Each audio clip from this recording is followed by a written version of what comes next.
Senhor Jesus. Amém. Senhor, obrigado, Senhor, por essa noite, por essa reunião. Nessa noite nós queremos aprender um pouco mais da sua palavra, que a palavra do Senhor possa entrar em nosso interior e produzir a transformação que é necessária ocorrer para a nossa completa salvação, para a nossa conformação, para a nossa glorificação. Faz essa obra em nós por meio da sua palavra, que é vida e espírito, que é viva e eficaz. Seja com cada irmão, cada irmã, com o coração de cada um deles, que a palavra possa fluir por meu intermédio e alcançar as necessidades dos santos. Amém. Senhor Jesus, amém, irmãos? Jesus é o Senhor. Eu recebi a incumbência de fazer um resumo das últimas 4 mensagens do irmão Pedro, uma atualização. Nessa mensagem eu não vou me aprofundar em tudo que ele falou, vou apenas ressaltar alguns itens, porque várias as mensagens todas, elas vão estar nas últimas 4 semanas do alimento diário.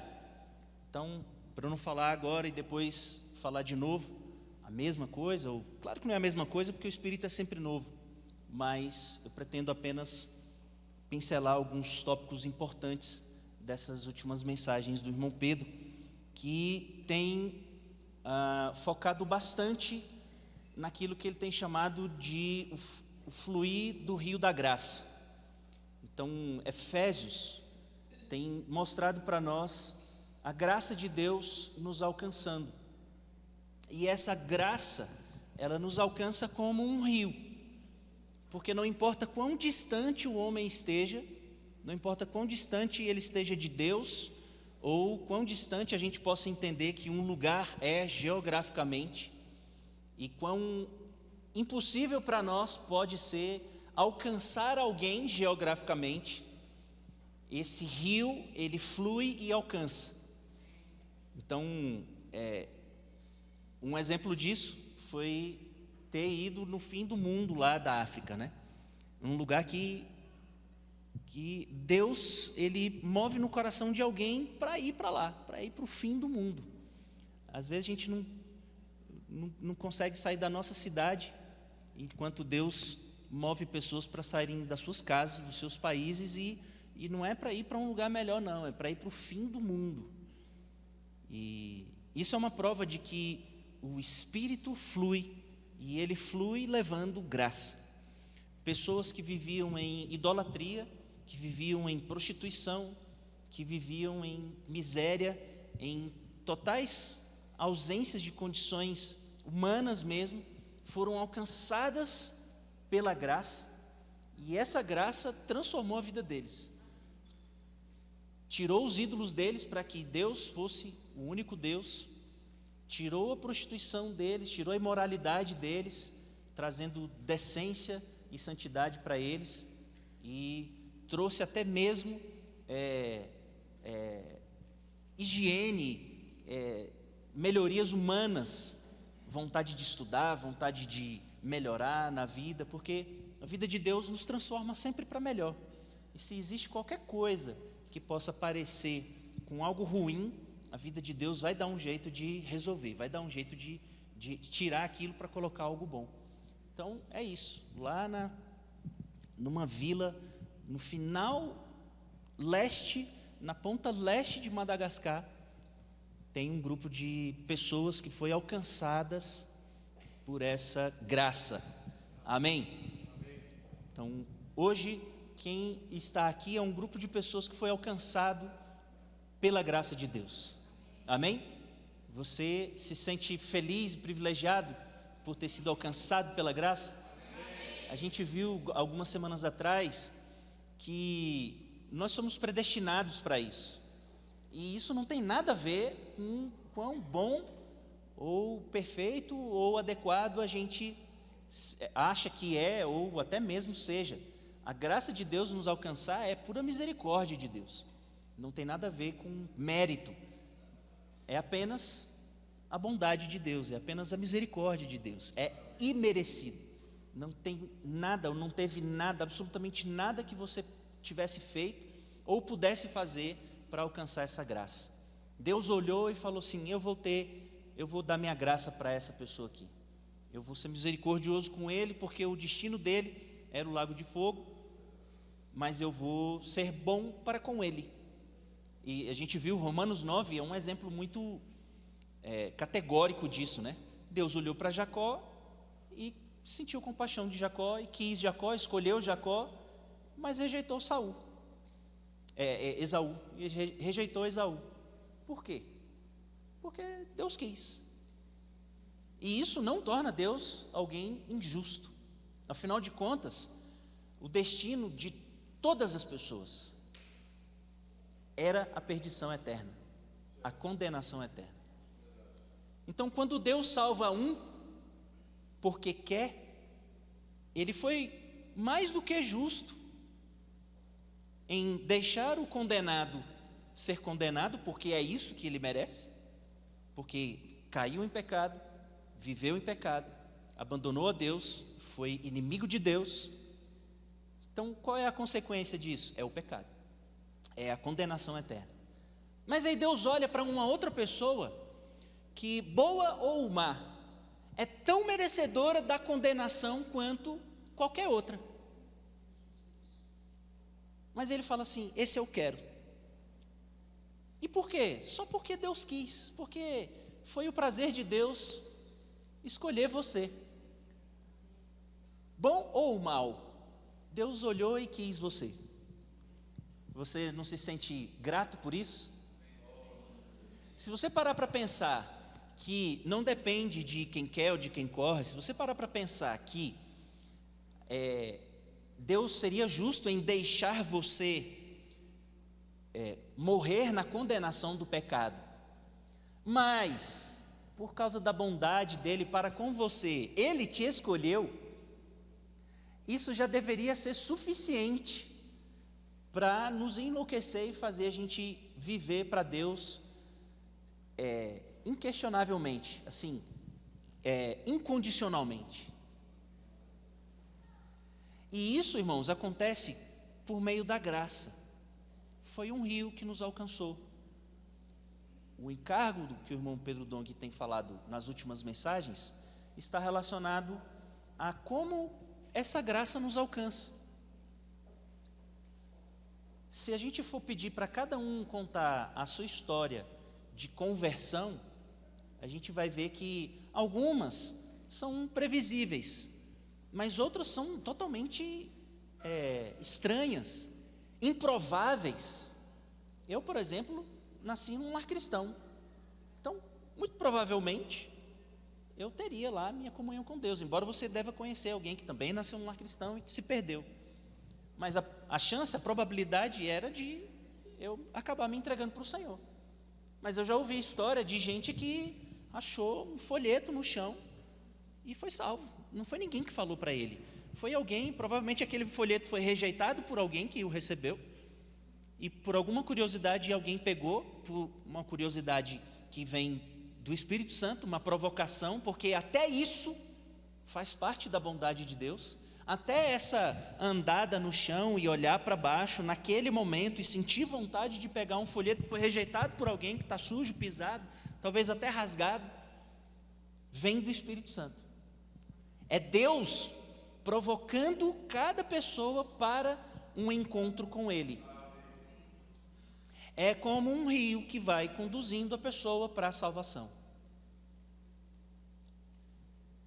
Então, nós estamos falando disso.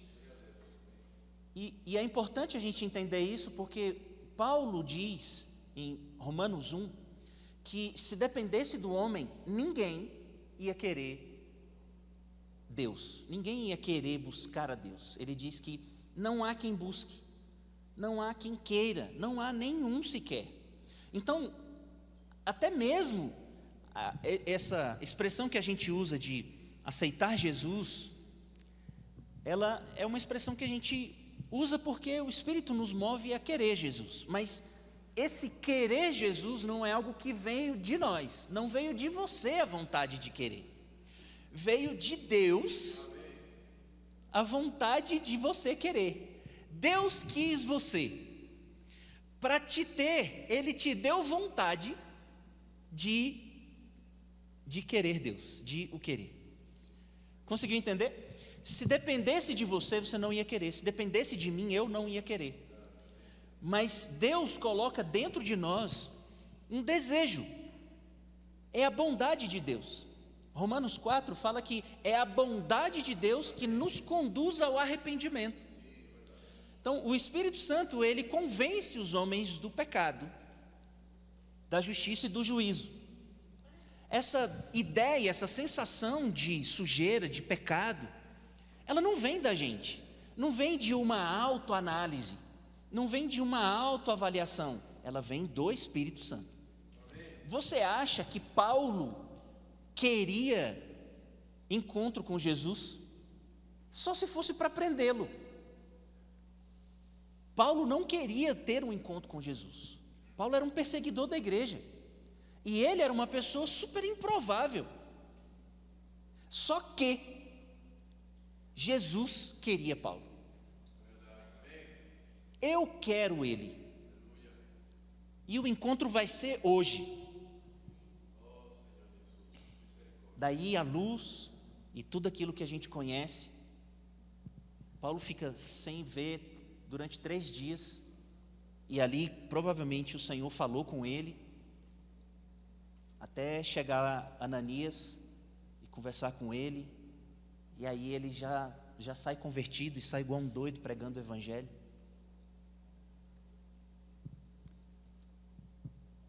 Essa percepção da graça, ela é muito importante para poder conduzir o nosso viver, para conduzir o nosso andar, a maneira como a gente vai andar.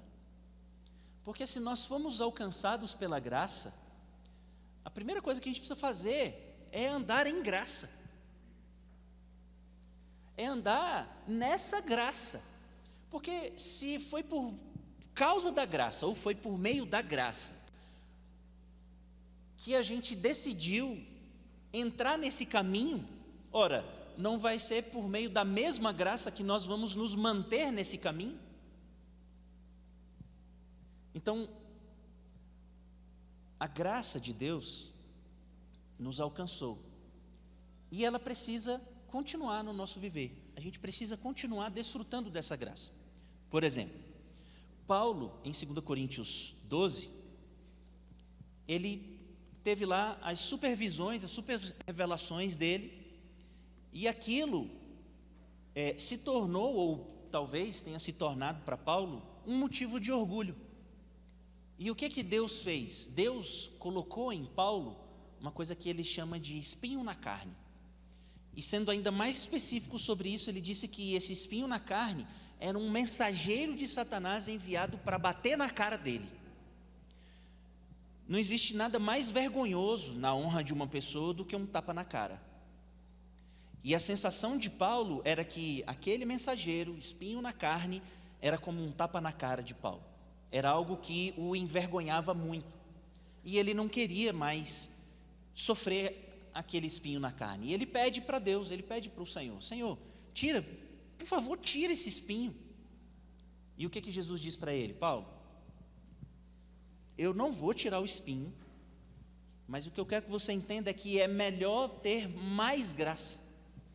A minha graça, a graça que eu tenho dado, que eu tenho dispensado para você, ela é suficiente para fazer você viver com esse espinho. Ou seja, a graça ela nos alcançou.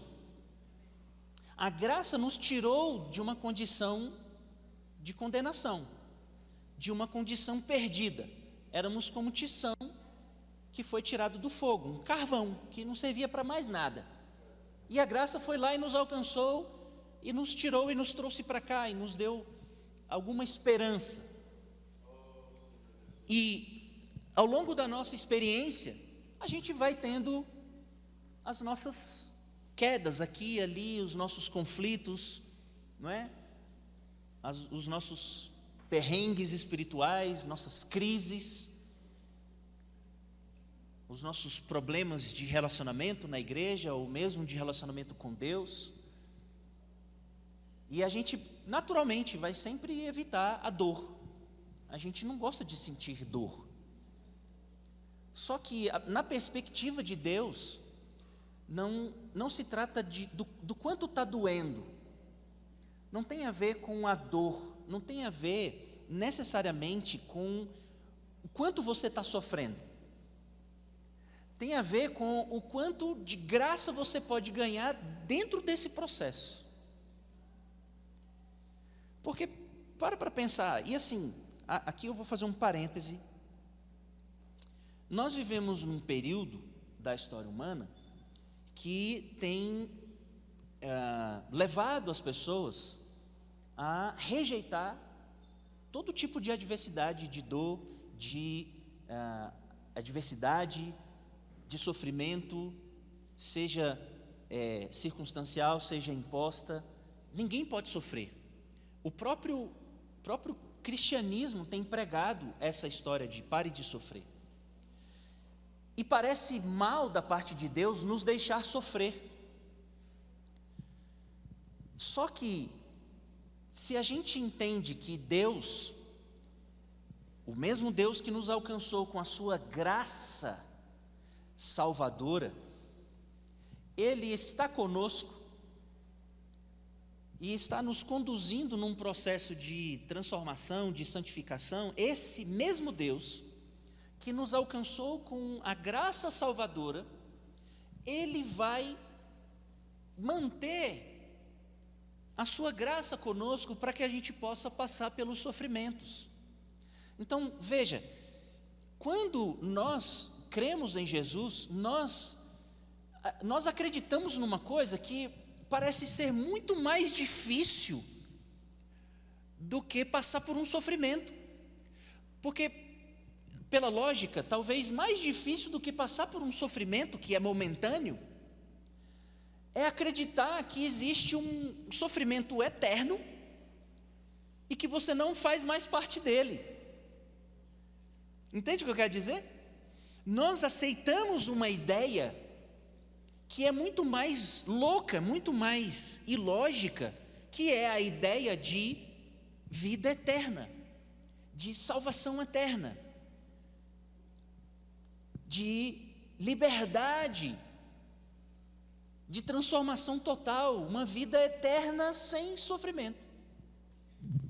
Daí, a gente creu, e isso é graça para nós recebemos isso de graça. Isso no que cremos veio de graça, a gente não precisou fazer nada, a gente só usou a nossa fé.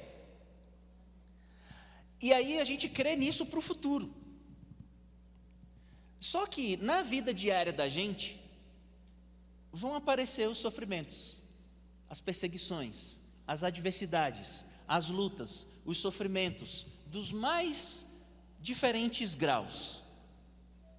Às vezes, sofrimentos suportáveis, às vezes sofrimentos insuportáveis ou difíceis demais de lidar, mas a gente passa por todos eles. E ao passar por eles,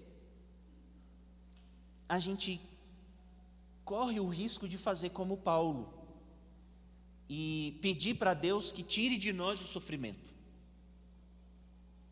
ou de fazer como Jó, de achar que está sendo injustiçado por sofrer aquilo. Como quem diz, eu sou tão fiel a Deus, eu sou tão correto, eu procuro ser tão correto, por que isso está acontecendo comigo? Não deveria estar acontecendo comigo. A gente esquece que há uma porção de graça para nós nessas situações. E essa é a mesma graça que a gente recebeu no instante da nossa salvação. A graça que garante vida eterna para nós, e uma vida sem lágrima, um futuro, uma eternidade sem choro, sem sofrimento. essa mesma graça está conosco enquanto passamos pelos sofrimentos pelos quais passamos. Então, qualquer que seja a dificuldade que você está passando agora, ou que vier a passar, não se desespere, continue desfrutando da graça. Apenas se mantenha nesse rio de graça que alcançou você 20 anos atrás, 10 anos atrás, 7 anos atrás. Só não saia dele. Às vezes a água pode ficar meio turbulenta, mas confia, faz parte de um processo. Nós temos sido encorajados a perceber que há um rio de graça nos alcançando. E esse rio de graça, ele nos leva a ter algumas experiências no nosso viver prático. Então, uma das experiências, e talvez a principal da vida cristã, é a experiência do amor. Porque a graça só chegou até nós porque Deus nos amou. Então, numa ponta, nós temos o amor de Deus, que quer nos alcançar. Deus olha para nós e nos ama. Agora, como que Ele vai fazer esse amor chegar até nós? Ele envia seu Filho para morrer por nós, para ter uma vida na terra sem pecado, morrer, ressuscitar e se tornar a nossa esperança de vida eterna.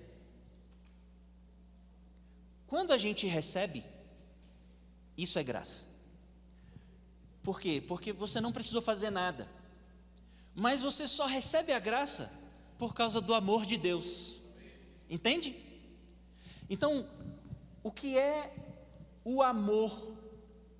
O amor é doação. Deus é amor e amor é doação. Amor é dar.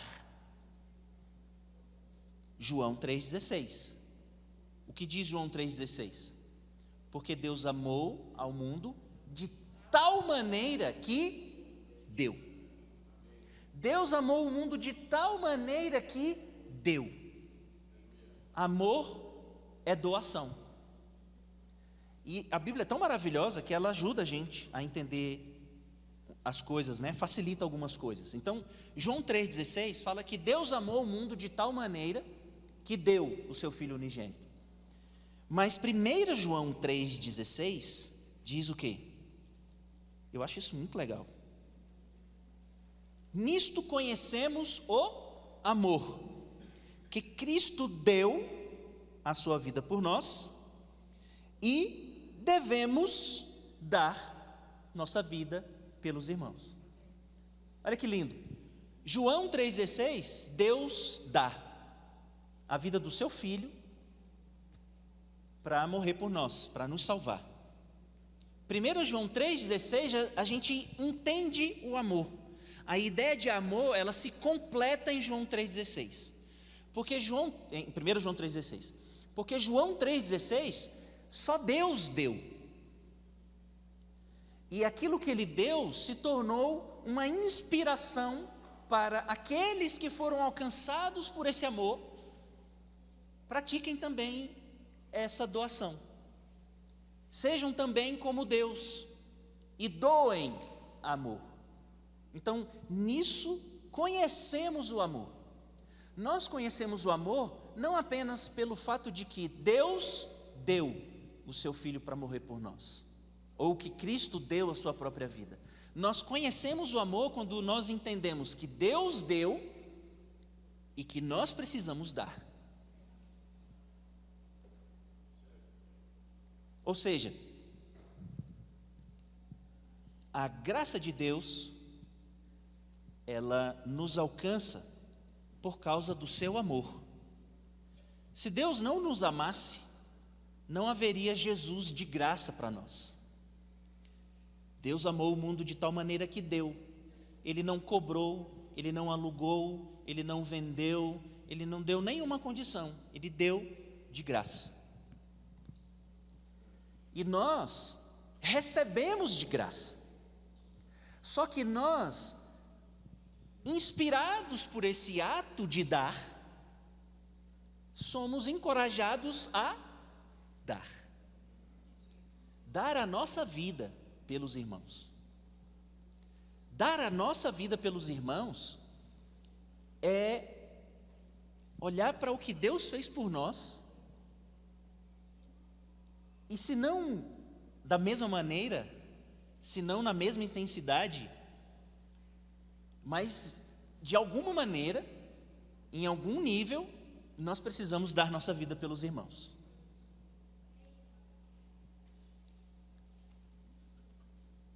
Quando nós servimos, o nosso serviço é uma doação, não é? Eu tenho certeza que vários dos irmãos aqui já tiveram a experiência de sair da sua casa, conforto da sua casa, para fazer uma visita, porque estava preocupado com alguém. Você deu algo de si para aquele irmão.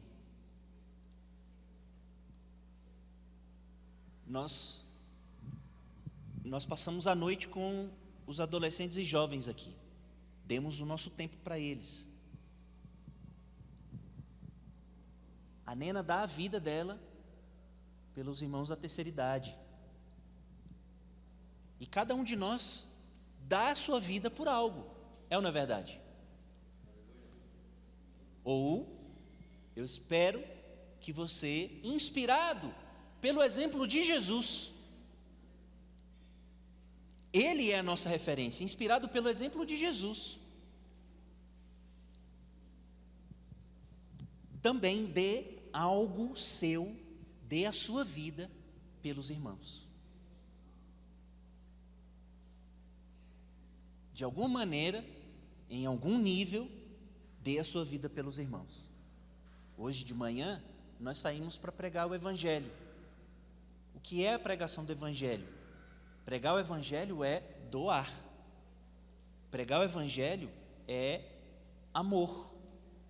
Porque nós estamos levando para as pessoas aquilo que nós recebemos. Fomos constrangidos pelo amor de Deus a dar aquilo que nós recebemos, a nos tornarmos, que o irmão Pedro tem falado, tem chamado de braços desse rio, de distribuidores da graça, não é essa a palavra, dispensadores da graça. Porque a graça está em nós, a graça hoje está em você, você tem graça. Quando você sai e prega o Evangelho, você é como um braço desse rio que alcança as pessoas. E é claro que isso não acontece apenas quando você sai no sábado de manhã. Porque você não é um dispensador só no sábado de manhã, uma vez por mês ou uma vez a cada 2 meses. A graça está aí com você. O que Paulo fala, como que Paulo encerra as epístolas dele, várias epístolas dele? A graça do Senhor seja convosco, não é? A graça seja convosco. Então, nós temos graça conosco sempre, para onde a gente for, para onde a gente vai, a gente tem graça. Hoje, nós pegamos a graça que nós tivemos e saímos. Mas e amanhã? E segunda? Não vai ter saída. E segunda? Como que a graça que está em nós pode fluir para outras pessoas? Se depender de saída coletiva, irmãos, quantas pessoas vão ser alcançadas? Então, segunda-feira, ou amanhã, ou hoje, sábado à noite, terminou a reunião, você quer ir comer uma pizza, e tem uma garçonete que vai te atender e vai entregar ali o seu pedido. Você é um dispensador da graça ali. Ali mesmo, você pode dispensar graça para aquela pessoa. E não deixe o diabo enganar você achando que é inconveniente fazer isso. Paulo fala para Timóteo dizer que é para que ele pregasse o evangelho, quer fosse oportuno, quer não. Amém? Então, o que é isso? Amor. Uma das primeiras experiências que a gente recebe de Deus é a experiência do amor. Seja do amor de Deus, seja do amor dos irmãos, seja do amor de Cristo que se deu por nós, seja do amor de algum irmão que se deu por nós. E aí nós somos encorajados a dar o nosso amor pelos irmãos. Então, o segundo encorajamento aqui para você é: experimente conhecer mais do amor de Deus dando, porque Paulo diz também que é melhor dar do que receber. Então, se você, e aí me desculpe pela franqueza, eu não sei para quem eu estou falando, não precisa ser você, se não for sua experiência, mas se você é do tipo que fica, ai que ninguém me visita, ai que só vai na casa dele, só visita ela, então você está caindo no risco de ser essa pessoa que acha que receber é mais importante do que dar. E aí dentro desse aspecto o irmão Pedro tem falado sobre o perigo de ser um crente mar morto, que só recebe, ele não dispensa, não flui dele, não vai para lugar nenhum, ele só recebe. Então cuidado com isso. Nós somos encorajados a andar no amor, amém? Andar no amor, e andar no amor é dispensar amor, é dar amor, tá bom? Senhor Jesus, uma outra experiência ligada a essa da graça e do amor é a da verdade e a da luz.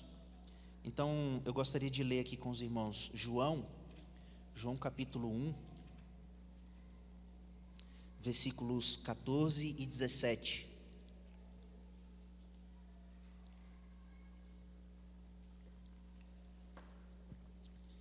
João 1,14 diz assim: E o Verbo se fez carne e habitou entre nós, cheio de graça e de verdade. E vimos a sua glória, glória como do unigênito do Pai. Versículo 17 diz: Porque a lei foi dada por intermédio de Moisés, a graça e a verdade vieram por meio de Jesus. Então, Jesus, ele trouxe consigo a verdade. E a verdade é uma só existe uma verdade no universo. E essa verdade está em Deus. Deus é a única verdade do universo. Tudo fora de Deus não é real. Tudo fora de Deus é vaidade. Tudo fora de Deus é mentira. E nós vivemos num período em que a verdade foi relativizada.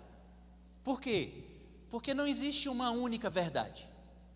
Existe a verdade de cada um. Existe a sua verdade e a minha verdade a respeito do mesmo assunto. E isso é tão estranho que chega a comprometer raciocínio básico de gente inteligente. Por exemplo, eu estava na aula, no primeiro semestre ainda do curso, e o professor colocou uma sombra e perguntou: o que vocês veem aqui? Aí todo mundo: é um pássaro, é uma flor, é um pássaro, se olhar da esquerda para a direita, se olhar da direita para a esquerda, e cada um foi dando uma explicação, o que estava vendo, o que aquilo era para ele. E aí eu já estava ligado na armadilha, né? E até brinquei, falei só, da esquerda para a direita parece um pelicano, da direita para a esquerda, da direita para a esquerda parece uma andorinha. Aí eu falei: professor, mas aí só dá para dizer, cada um dizer o que acha, porque é uma sombra. Porque se aparecer a imagem da sombra, não tem como cada um dizer o que acha que é. Vai ser o que o que é, né? Só que dizer isso, naquele momento, em que ele estava justamente provocando a verdade de cada um, seria um problema para ele. E ele só disse não e continuou a aula. Tipo assim, quer dizer que se aparecer ali um pelicano, eu não vou poder dizer que é um pelicano, não posso dizer que é uma ave, porque isso compromete a ideia que querem colocar hoje, de que cada um tem a sua verdade, e que mesmo que você veja que isso é um púlpito, você pode achar que isso é uma cama. Afinal de contas, dá para deitar em cima. Ok, você faz o que você quiser disso aqui, mas que isso aqui é um púlpito, é um púlpito. Você pode almoçar aqui, mas não foi feito para almoçar, não foi feito para dormir, foi feito para ser um púlpito. Isso aqui é um microfone, isso aqui não é um pirulito. Você pode lamber isso aqui, mas não vai ter gosto de morango. As coisas são o que são, e quem define o que cada coisa não é um homem, é Deus. Por que é Deus? Porque Ele é o Criador, é dele que vêm todas as coisas. Foi Ele quem definiu o sexo do homem e da mulher, foi Ele que definiu o sexo dos animais, foi Ele que definiu as cores. Deus, o Criador das coisas, definiu cada coisa e deu identidade para cada uma delas. Deus é a única verdade do universo. Só que o pecado vem e distorce essa ideia. E nem mesmo Deus é real mais. O próprio Deus, a origem da verdade, ele não é mais real para quem não acredita. E isso é um problema, porque uma pessoa que não acredita que Deus existe, não faz Deus deixar de existir e ainda enrola ele, porque Deus não apenas existe, como condena aquele que vive no pecado, que se mantém no pecado, que não se arrepende, não recebe Jesus, não entende o mundo espiritual, não aceita o mundo espiritual. Deus não só continua existindo, como a pessoa que não crê ainda fica mais enrolada ainda em relação à sua salvação. É claro que a salvação é de Deus e Ele dá para quem Ele quiser. E Ele pode muito bem salvar o ateu, salvar o relativista. Agora, o que Jesus fez? Jesus veio e trouxe a verdade. João diz que quando Jesus veio, Ele veio cheio de graça. Dizer que Jesus veio cheio de graça é dizer que Jesus veio cheio do amor de Deus, cheio daquilo que você não precisa fazer nada para receber. Ele veio cheio de graça. Olha, eu tenho uma coisa que é de graça para você, e é a salvação, vida eterna. Você só precisa fazer uma coisa, você só precisa crer. Crer em Jesus, que Ele morreu e que Deus ressuscitou. Romanos 10. Você só precisa fazer isso, é de graça, você não precisa fazer nada, você não precisa nem mesmo nesse instante deixar de fazer os pecados, cometer os pecados, você não precisa deixar de cometer pecado nenhum, olha isso que eu estou falando, você não precisa deixar de cometer pecado nenhum para receber a graça, porque senão não seria de graça. Se a condição para você receber a salvação fosse deixar de cometer pecado, quem receberia a graça? Quem receberia a salvação? A salvação é justamente para libertar você do poder do pecado. Então, primeiro você tem de receber a salvação, para deixar tudo que esse pacote de salvação tem, transformar você e libertar você do pecado. Aí vem, no pacote de graça, vem um Espírito Santo, que diz para você, lá no seu coração, e constrange você a não cometer mais aquele pecado. Antes você era fofoqueiro, antes você era maldizente, antes você era impuro, antes o pessoal lá de Madagascar era idólatra. Mas aí a graça vem, eles recebem esse Jesus que apareceu alguém pregando, esse dispensador da graça, esse braço do rio de Deus que foi lá no fim do mundo de Madagascar, eles recebem isso e começam a ter uma nova vida. O pacote da graça vem e vai mudando a vida das pessoas. Jesus trouxe isso. Mas Jesus não trouxe só isso. Jesus trouxe verdade. Quando Jesus traz graça, ele está comunicando o amor de Deus. Quando Jesus traz verdade, Jesus está comunicando a luz de Deus. Porque o que a verdade ela revela? A verdade ela expõe a mentira. A verdade ela expõe tudo que não é verdade. Mas isso só é possível quando você tem os olhos abertos. Quando os seus olhos são abertos, você consegue entender o que é verdade. E aí você entende que a verdade, ela só pode vir de Deus por meio de Jesus. E hoje, mais especificamente, por meio de Jesus, que é o Verbo e que foi biblificado. Hoje nós temos a palavra de Deus, que nos traz luz, que nos ilumina, que ilumina o nosso caminho e que nos faz ver a verdade. Olha como é que funcionam as coisas. Eu sou muito convicto das coisas. E eu sou convicto, inclusive, no meu erro. Não que eu seja convicto do erro, eu sou convicto no erro. Tipo, eu acho que está certo, mas eu estou errado. E até que se comprove que está errado, eu sou convicto de que é o contrário. Ou seja, eu sou muito convicto. Não abalo muito facilmente as minhas ideias.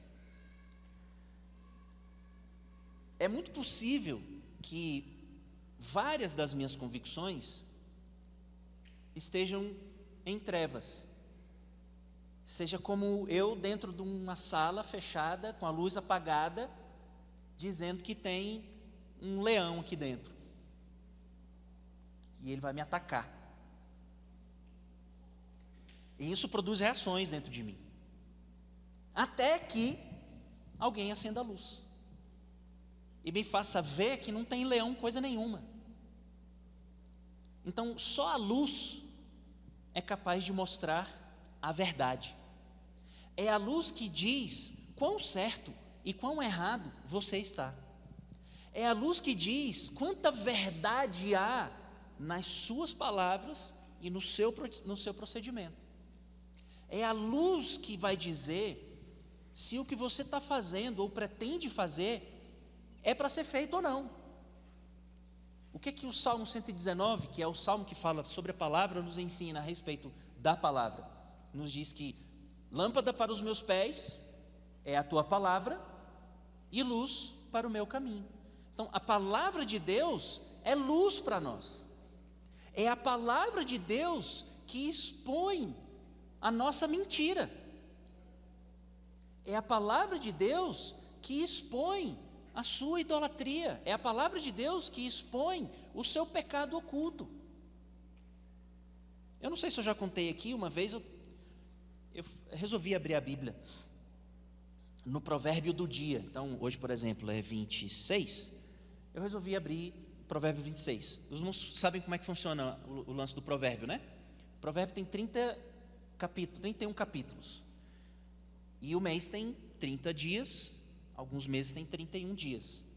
Então, você pega o dia do mês e lê o provérbio daquele dia. Então, hoje é 26, eu leio o provérbio 26. E eu fui fazer isso aleatoriamente, eu não estava fazendo isso. Resolvi fazer isso aleatoriamente. Aí, abri o provérbio para ler, e de repente, Deus começa a expor o meu pecado. Foi maravilhoso. Foi como ligar a lanterna dentro do meu coração, assim, ó. E para mim foi bem sobrenatural, assim, porque eu não estava esperando por aquilo. Só abri a Bíblia para ler. E Deus expôs o meu pecado. Foi assim, mas foi nos 2, 3 primeiros versículos. Aí eu terminei de ler, fechei meus olhos, ajoelhei, orei a Deus, pedi perdão. Olha que maravilha. Lâmpada para os meus pés é a tua palavra e luz para o meu caminho. Só a Bíblia, só a palavra de Deus pode expor a nossa mentira, pode expor a nossa vaidade, pode expor nossa idolatria, nosso pecado, nossa avareza, nossa impureza. É por isso que a gente não pode abrir mão de estar em contato com a palavra de Deus. Não podemos abrir mão de ler a Bíblia, e não podemos abrir mão de estudar a Bíblia para entender a Bíblia. Então, Jesus trouxe graça e verdade. Graça, comunicando o amor de Deus; verdade, comunicando a luz de Deus. Esse Jesus, aqui no versículo, ainda em João 1, diz assim, 1:4: a vida estava nele, e a vida era a luz dos homens. A luz resplandece nas trevas, e as trevas não prevalecem contra ela. Está vendo? Jesus era a própria luz. Ele veio e trouxe luz. Quando a luz chega, ela mostra a verdade. Bom, João 17:17, também muito conhecido, diz assim, Jesus orando pelos discípulos, diz assim: santifica-os na verdade, a tua palavra é a verdade. Então, a verdade de Deus que está contida na palavra de Deus é que nos santifica. Se há algum viver pecaminoso em nós, o que vai nos santificar, o que vai nos diferenciar, o que vai nos purificar, o que vai nos distinguir é o quanto de contato nós temos com a palavra de Deus. Porque nós somos santificados pela palavra, pela verdade que está na palavra. Quando você lê a Bíblia, não é sempre, mas se você não parar de ler a Bíblia, você vai sentir isso uma hora. Quem aqui já se sentiu confrontado pela Bíblia? Do tipo assim, caramba, e agora, o que eu vou fazer com isso que eu acabei de ler? Né? Eu não posso mais continuar fazendo isso, pensando aquilo, me comportando dessa maneira, porque eu entendi pela palavra que isso é pecado, que isso desagrada a Deus. Então, veja, nós temos aqui um estilo de vida que começa com a graça fluindo e nos alcançando, e dando para nós algo que a gente nunca imaginou que poderia ter, e que todo mundo gosta da ideia. Todo mundo gosta da ideia de estar num mundo de justiça, de paz, de alegria, onde não tem dor, não tem choro, não tem tristeza. E o Evangelho promete isso para nós. E nós aceitamos isso. A nossa vida, ela não está determinada, não está fadada a uma eternidade de reunião numa caixa de concreto. É maravilhoso estar aqui, mas nós não fomos criados para isso. Isso aqui é um processo. Um dia isso aqui vai acabar. Eu não sei como é que vai ser, mas nós não vamos ficar vivendo desse jeito para sempre. Tem uma coisa melhor que foi prometida para nós e a gente aceitou, a gente topou. Gosto dessa ideia. Eu gosto muito da ideia, ainda hoje, essa é meu lado criança, eu gosto muito da ideia de achar que quando vier a vida eterna, acabar o pecado e Apocalipse 22 e partiu a eternidade, eu gosto muito da ideia de que eu vou poder voar. Tipo, não vou ter mais a restrição do pecado me atraindo e eu posso dar um rolê na nuvem para saber como é que é. Você não tem alguma expectativa em relação à eternidade? Todos nós temos, porque o Evangelho trouxe isso para nós. E tudo isso é uma forma de nos dar esperança de que nós vamos ter uma vida sem pecado, uma vida sem sofrimento, etc. Então, a graça vem e traz isso para nós. Mas, para chegar lá, existe todo um processo. E é um processo de responsabilidade, que envolve responsabilidade. Ninguém vai chegar lá e dar comida na boca do leão se não passar por um processo agora. E é um processo que envolve responsabilidade. É um processo que envolve busca. É um processo que envolve perda. É um processo que envolve cruz, que envolve abnegação. É um processo que envolve doação. É um processo que envolve sair de casa e vir para uma reunião. É um processo que envolve sair no sábado de manhã e pregar para as pessoas. É um processo que envolve quebrar sua casca, expor a sua mentira, expor o seu pecado e transformar você. É um processo doloroso. Mas, se for preciso passar por isso, para ter essa vida eterna, eu quero demais. Para quantas reuniões eu já não vim sem querer? E eu acredito que você também. Por que a gente assume esse compromisso de vir para umas reuniões que a gente não estava com muita vontade de vir? Porque é um processo. Porque é como se você, não vindo para a reunião e não fazendo aquilo que o crente deve fazer, você está perdendo tempo, está perdendo oportunidade de ter a sua vida transformada e ficar mais perto daquilo que a graça trouxe para você, que é a vida eterna. Então começa com a graça, e aí a gente sente que a graça é o amor de Deus nos alcançando, mas também nos inspirando a amar outras pessoas. Essa mesma graça traz para nós verdade a respeito de um futuro que nos espera, mas verdade também a respeito de quem nós somos e do quanto a gente precisa ser tratado para estar naquele futuro que nos espera.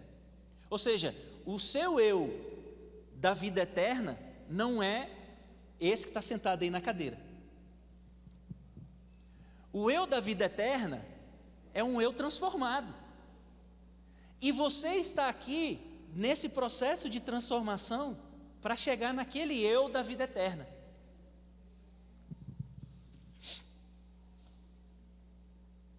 Daí a gente lê a Bíblia, daí a gente lê os livros, para poder entender essa experiência, para poder passar pelas experiências. E são experiências de toda ordem, inclusive familiar. Aliás, as experiências familiares são talvez as experiências mais determinantes. Porque, de modo geral, e eu digo de modo geral porque há pessoas que não se casam, ou há pessoas que não se mantêm casadas por qualquer motivo, por morte ou por divórcio, mas esse ambiente familiar é um ambiente muito provocativo, é um ambiente muito transformador, e a sua perspectiva desse ambiente vai acelerar ou retardar o procedimento, o processo. Como você vê o seu marido?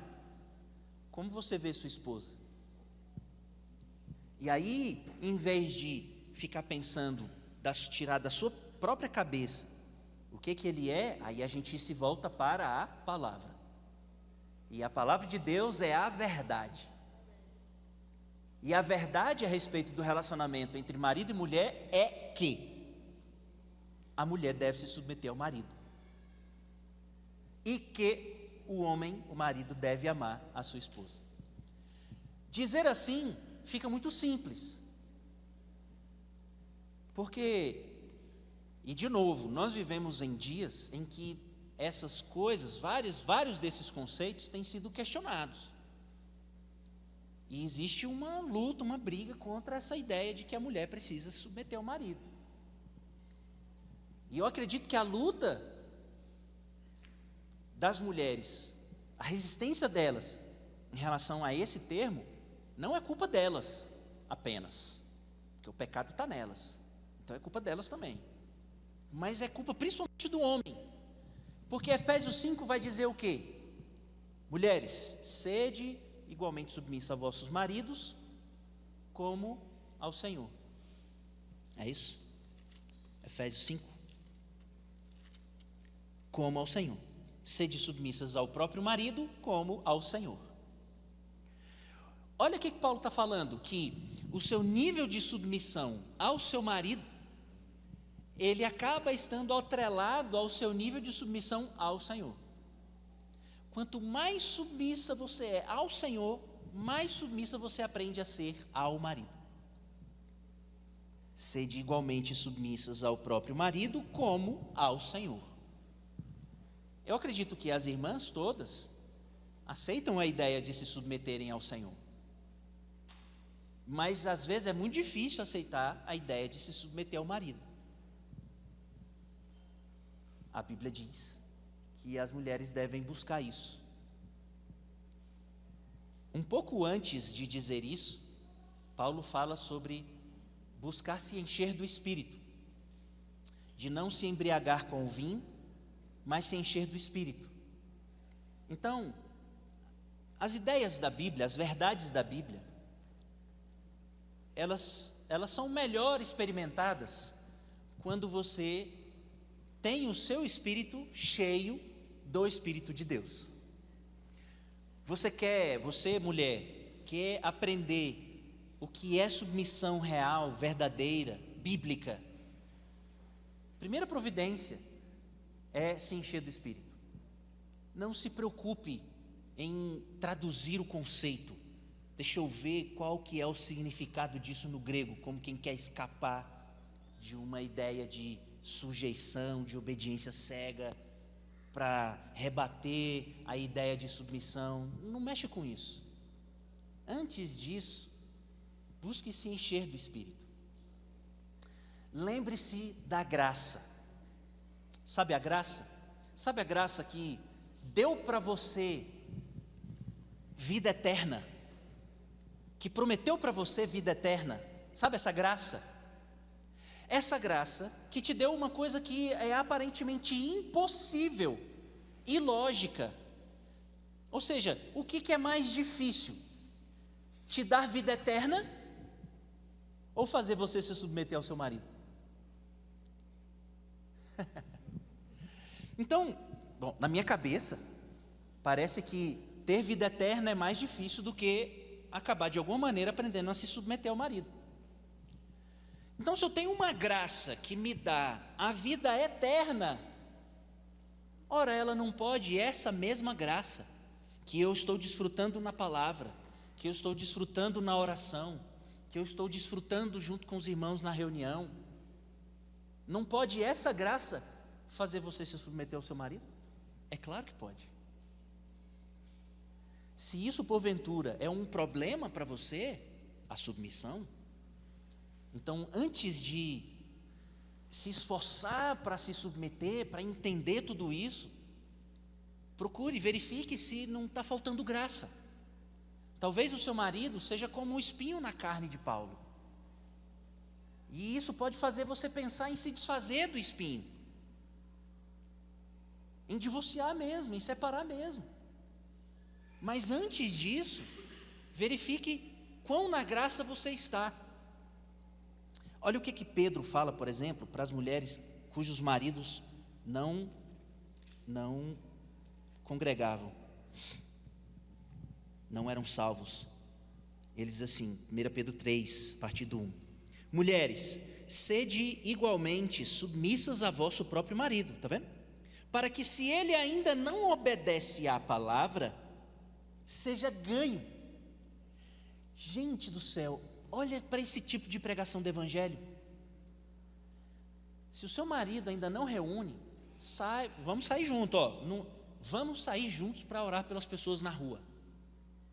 Mas Pedro está falando sobre um outro posso orar por você. Ele não está falando de posso orar por você, eu estou aplicando para a nossa experiência. Tem um posso orar por você, que você, mulher, que tem um marido que não conhece a palavra, que não congrega, deve praticar. É o posso orar por você, marido. É orar pelo marido. E olha, sua submissão a um marido que não conhece a palavra é uma pregação do Evangelho. Sejam submissos a vosso próprio marido, para que, se ele ainda não obedece à palavra, seja ganho, sem palavra alguma, por meio do procedimento de sua esposa. Olha como é poderoso entender e praticar a submissão, que não vem por meio de um convencimento teológico, não vem por meio de um convencimento ideológico. De onde está a verdade? A verdade está em Jesus. Ele trouxe a verdade, e Ele colocou a sua verdade aqui, na sua palavra.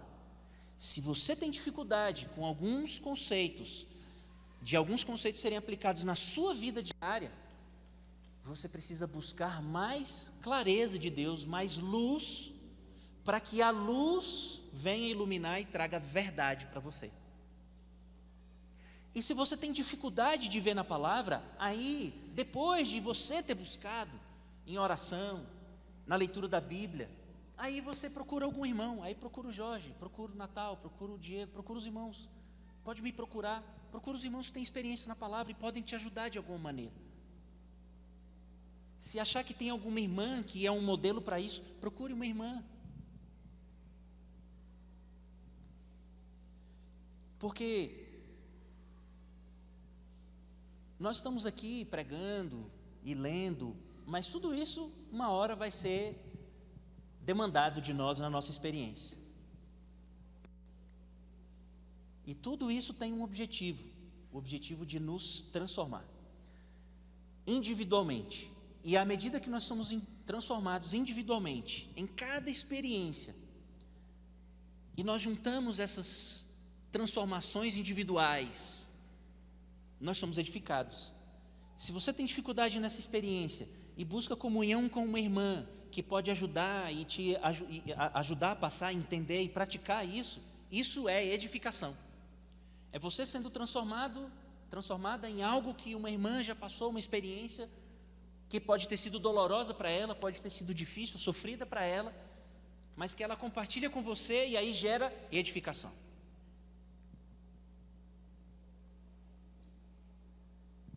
Os maridos receberam uma missão ainda mais difícil. Se você acha que se submeter ao marido é difícil, amar a esposa, não com o amor sexual, não com o amor emocional, porque Paulo deu a mesma referência para mulher e para homem. A referência da submissão da mulher é Cristo. A mulher precisa se submeter ao marido como se submete a Cristo. E o homem precisa amar a mulher como Cristo amou a igreja. Eu pergunto para você, o que seria mais difícil? É se submeter, obedecer, concordar que seja, ou morrer?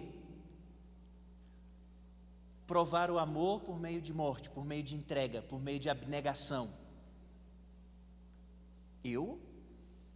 Se eu pudesse escolher, eu escolheria ser mulher. Aí as mulheres vão falar assim: ai, você não sabe o que você está falando. É porque o referencial que ele deu é muito difícil.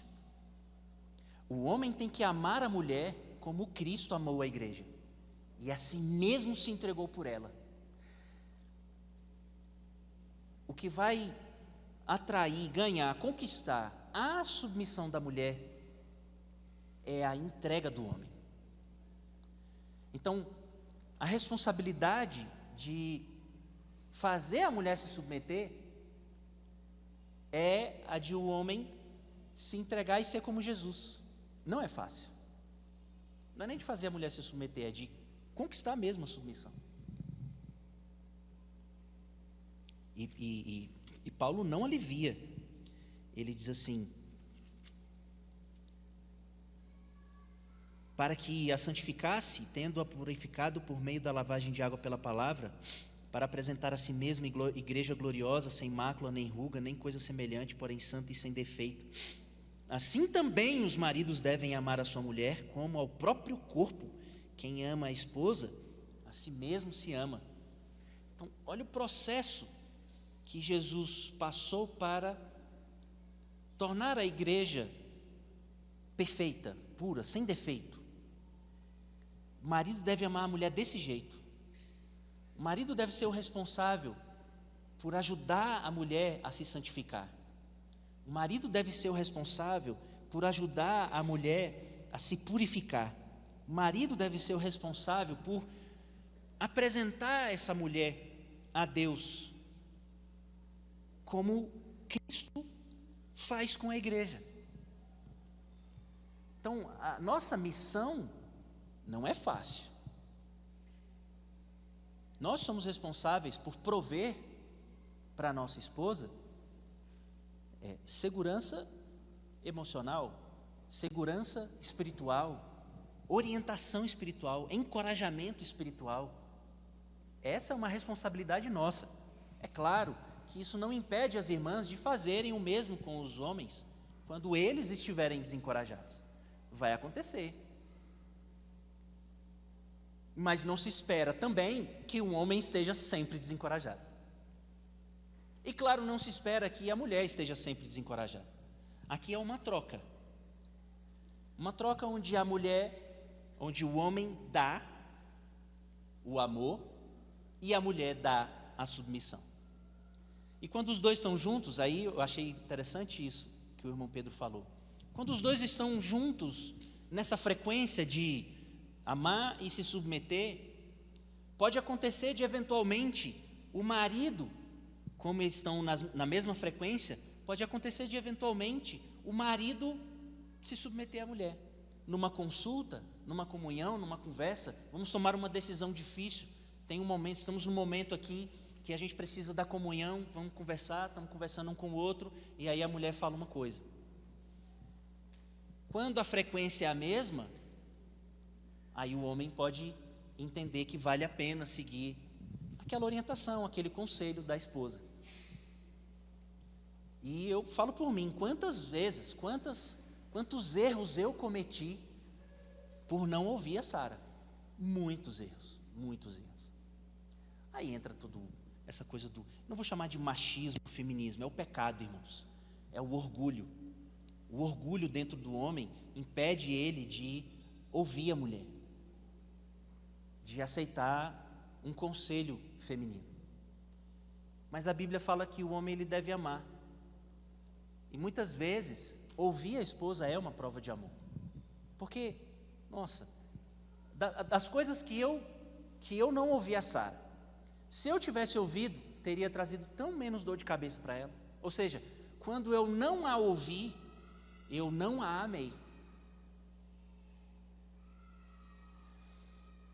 Agora, vamos voltar. O que uma família precisa? O que um casal precisa? Ele precisa daquilo que a gente recebeu lá no começo. Precisa de graça. A graça, esse rio que flui, ele não pode parar de fluir. Precisa continuar fluindo. Fluindo no casamento, fluindo na relação marido e mulher. Quando o homem, ele está cheio de graça, ele se entrega sem muito problema. A mulher se submete sem muito problema. O homem ouve a mulher sem muito problema. Porque tem graça. Porque a graça que prometeu para nós a vida eterna vai garantir para nós um ambiente familiar saudável, de amor e submissão. Aí você aplica isso para tudo na sua vida. Porque Paulo fez isso. Paulo ele começou em Efésios 5 falando sobre a relação marido e mulher. Daí nos primeiros versículos de Efésios 6 ele fala sobre a relação de pais e filhos. E depois ele vai falar sobre a relação entre um empregado e um patrão. Se nós entendermos que a graça de Deus, que garante para nós que o curso final desse fluir é a vida eterna, e que a vida eterna está garantida pela fé, se essa graça garante isso, ora, ela não vai garantir todo o processo? Vai. A gente só precisa estar imerso nesse fluir. A gente só precisa estar ali, envolvido. Ezequiel 47 vai falar sobre o rio, né, que sai do trono. E Ezequiel é encorajado a entrar, e ele vai entrando, e está no tornozelo, está no joelho, até está tão cheio de água que agora é só a nado. O encorajamento que a gente tem recebido é esse, é de imergir na palavra, entre na palavra de Deus. Faça como Paulo disse em Colossenses 3,16, habite ricamente em vós a palavra de Cristo. A palavra de Cristo precisa habitar ricamente em você, porque é ela que vai garantir o fluir da vida de Deus em você, porque a palavra de Deus é espírito e vida. Se nós nos mantivermos nesse fluir, não apenas num fluir teórico, teológico, de conhecimento, não apenas, mas num fluir prático, que deixa toda essa palavra ter efeito na nossa vida, nas nossas relações, marido e mulher, nas nossas relações, pai e filho, nas nossas relações, patrão e empregado, nas nossas relações, irmãos na igreja.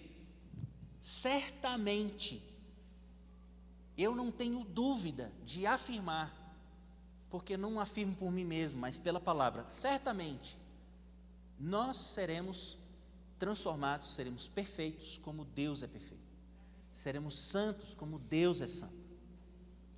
Então, irmãos, que o Senhor possa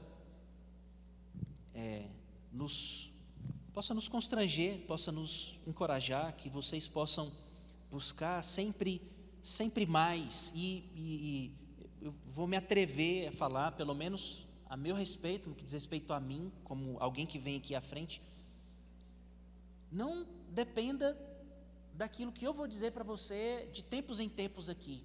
Não faça isso. Não faça de profeta nenhum o seu cozinheiro, a sua provisão. A sua provisão não pode depender de homem nenhum que vem aqui na frente, porque senão você vai receber palavra uma vez por semana, e a gente precisa disso todo dia. Então, leia a sua Bíblia, leia o seu alimento diário, faça um devocional, leia um livro, ouça uma mensagem no YouTube, mas garanta que você está buscando regularmente se manter nesse rio da graça. Garanta que você que você não está estagnado, que você não está parado, porque um rio, ele não é, a água quando fica parada, dá morte. Você está no rio, você está no fluir, você está avançando sempre, você está avançando. Eu pergunto para você tem essa sensação? Quando você olha para você de 1 ano atrás, 2, 5 anos atrás, se você voltar no tempo e procurar se lembrar como era você 5 anos atrás, você consegue perceber que houve alguma mudança dentro de você? Essa mudança precisa ser perceptível. Quando a gente lê as cartas de Paulo aqui aos Efésios, por exemplo, Paulo, ele provoca os irmãos: olha, vocês receberam algo e vocês não podem mais continuar vivendo como viviam os gentios. Não pode mais continuar praticando mentira, não pode mais continuar vivendo impureza, você não pode mais continuar vivendo assim, assado. Pelo contrário, o jeito de viver agora é esse, assim e tal. Então a gente precisa fazer essa avaliação. Olha para trás um pouco e veja, você evoluiu, você avançou, porque o rio, ele está fluindo, e ele está fluindo, ele está indo para frente. Se a gente está no rio, o que vai acontecer com a gente? Se a gente está desfrutando da graça, nós vamos avançar. Nós vamos avançar no crescimento da vida de Deus em nós, vamos amadurecer, vamos aprender a nos relacionar uns com os outros, vamos aprender a pedir perdão, vamos aprender a ser mais diligentes, ser pontuais, ser corretos nas coisas, não falar mentira, não fazer fofoca. Nós vamos aprender essas coisas são práticas. O irmão Pedro falou muito sobre a questão da imoralidade, do perigo de nos dias de hoje, a imoralidade fazer parte da vida das pessoas, inclusive dos cristãos, sem que ninguém saiba, só você e Deus, mas você está aqui, você está servindo, etc. Mas é como se você, tipo assim, você está no rio, você já viu o rio, tem a parte da curva do rio, né? Geralmente na curva do rio tem tem umas coisas que engastanham assim na curva, né? Que gruda assim nos galhos e tal, e aí você está lá, mas você está no rio, mas você está parado. Então, e aí quando você para na curva do rio, já viu a curva do rio, né? Começa a sujar, começa a embolar um monte de coisa e você não avança. Pelo contrário, vai se sujando cada vez mais, vai piorando cada vez mais a situação. Então a gente precisa abandonar essas coisas, deixar a impureza, deixar a avareza, deixar a idolatria. A gente precisa, por isso que a gente precisa ler a palavra, porque é a palavra que vai dizer, na hora que você lê, faz assim, ó, pum, dentro do seu coração. É assim que eu sinto, quando eu estou lendo, que me bate e faz assim, bum. Daniel, presta atenção, rapaz. Ó Senhor Jesus. Que Deus nos abençoe, irmãos, que Deus abençoe vocês. Nós, como igreja, nós temos vivido um tempo muito ativo, e isso demanda ainda mais busca da nossa parte, porque essa provocação, esse estímulo todo à pregação do Evangelho não pode ser feito de qualquer maneira. A gente precisa estar no fluindo com pureza, com simplicidade diante de Deus, um coração puro, para poder viver essas coisas. Se você parou na curva do rio, está travado, vai ser difícil lidar com muita coisa que está acontecendo. E que o Senhor mesmo que determinou. A pregação do Evangelho, que a gente tanto fala, não é uma novidade. Jesus falou para a gente 2000 anos atrás, independente de Pedro Dong, Natal, Jorge, eu e qualquer pessoa falar, é uma coisa que a gente precisa fazer. Mas, se a gente engastanhou na curva do rio, ou mesmo deu um pulo para fora do rio, aí vai ser realmente difícil praticar todas essas coisas, vai ficar muito complicado. Então, o encorajamento é que a gente continue, e se você tem dificuldade com qualquer coisa, se está difícil para você precisa ter liberdade de procurar alguém e dizer, irmão, eu estou com dificuldade nisso aqui. Porque se você não faz isso, a chance de você estagnar e ficar estagnado é muito grande. A chance de essa dificuldade sua aumentar é muito grande. Porque você está com uma resistência e não quer conversar sobre isso. Essa resistência vai aumentar. E se você achar alguém que tem a mesma resistência, aí danou.